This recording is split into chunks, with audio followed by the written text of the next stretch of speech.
Грузовики, легковые авто и мотоциклисты с российским триколором и флагом Ингушетии. Эти машины знакомы тем, кто хоть раз давал на права.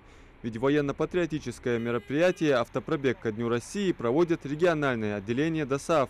Почти километровая линия колонны стартовала с башни Согласия в Магасе, и первая остановка – мемориал памяти и славы. Здесь участники возлагают цветы у вечного огня.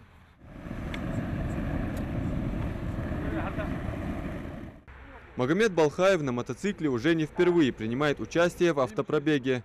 Член мотоклуба «Дикая дивизия» признается, так и хочется на дороге испытать всю мощность спортивного байка, но правила дорожного движения нарушать нельзя. Дают мероприятие.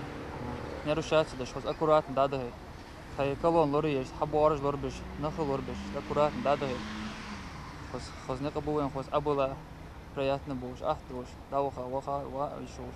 Автопробег продолжился по городу Назрань. Остановились у сквера имени Карцхала Мальсагова. Коллективное фото на память, а далее все вместе в сопровождении спецтранспорта ГИБДД держат путь к Аллее Победы. Красные гвоздики возлагают и здесь. У нас в колонне участвует 16 автомашин.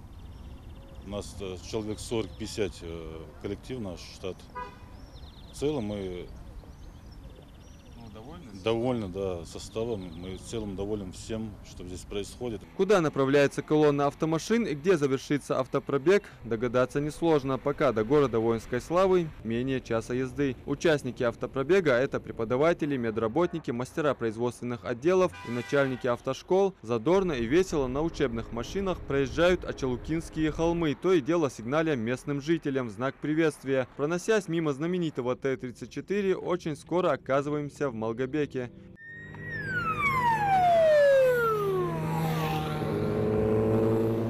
В парке имени Серго Орджоникидзе гостей встречают горожане и представители местной администрации. У вечного огня почетный караул держат активисты юнармии. Звучат гимны России и Ингушетии, а красные цветы украшают подножие стеллы.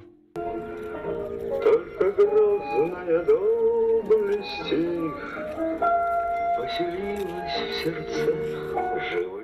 Автопробег приурочен ко Дню России 12 июня, дата, которая ежегодно отмечается с 1992 года, в день принятия Декларации о государственном суверенитете РСФСР. Сегодня у нас в городе проводятся мероприятия, посвященные Дню России. Вы знаете, что это один из самых важных праздников для нашей страны и для нашей республики. Неделю назад мы отмечали праздник образования нашей республики. И сегодня очень приятно, что в честь этого Дня России проводится вот такое большое мероприятие, как сделали автопробег по всей территории, начиная от Назраня до Малгобека. Я думаю, это имеет очень большое значение и в деле патриотического воспитания подрастающего нашего поколения. Автопробег хоть уже на финишной прямой, праздничное настроение участники не теряют, ведь впереди обратный путь. Адам Мережков, Адам Далаков, Новости 24.